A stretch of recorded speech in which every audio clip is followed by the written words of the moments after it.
Tiga orang ini bernama James, Yirang dan Guho. Mereka seorang penipu profesional yang targetnya adalah orang jahat, tujuannya untuk membongkar sifat aslinya. Kali ini targetnya adalah seorang pengusaha sekaligus kritikus seni yang terkenal. Pengusaha itu datang ke universitas sebagai dosen di kampus. Dia melihat lukisan seorang mahasiswi dan melihat mahasiswi tersebut takut, dia pun langsung memuji lukisan tersebut dan menyuruhnya ke kantor jika ada lukisan bagus yang lain. Mahasiswi yang polos itu pun percaya pada pengusaha seni terkenal itu dan membawa lukisannya ke kantor. Pengusaha itu menyentuh pundak mahasiswi itu dan memuji lukisannya lebih bagus daripada sebelumnya. Pengusaha itu meraba dan melakukan hal mesum. Siswi pun terpesona karena pengusaha itu ingin membantu debutnya. Para penipu pun mulai beraksi dan James menyamar sebagai petugas inspeksi kebakaran. James pun memasang kamera dan menyadap ruang kantor tersebut. James pun berhasil.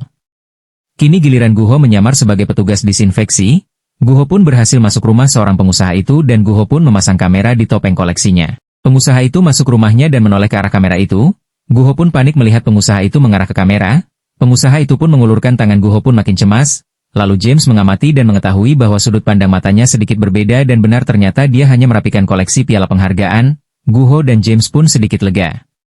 Seorang perempuan ke kantor pengusaha itu dan membawa lukisan, lalu bertanya kepada kritikus seni itu lukisannya asli atau tidak. Pengusaha itu berbohong dan berkata lukisan itu hanya tiruan. Pengusaha itu pun berkata meskipun begitu kualitasnya cukup bagus dan menawar lukisan tersebut sebesar 250.000 won. Perempuan itu pun setuju. Pengusaha itu pun menjual lagi lukisan itu lewat telepon sebesar 30 juta won. Guho dan James yang lagi makan pun kaget mendengar hal tersebut. Semua kebohongan itu terekam oleh James dan Guho.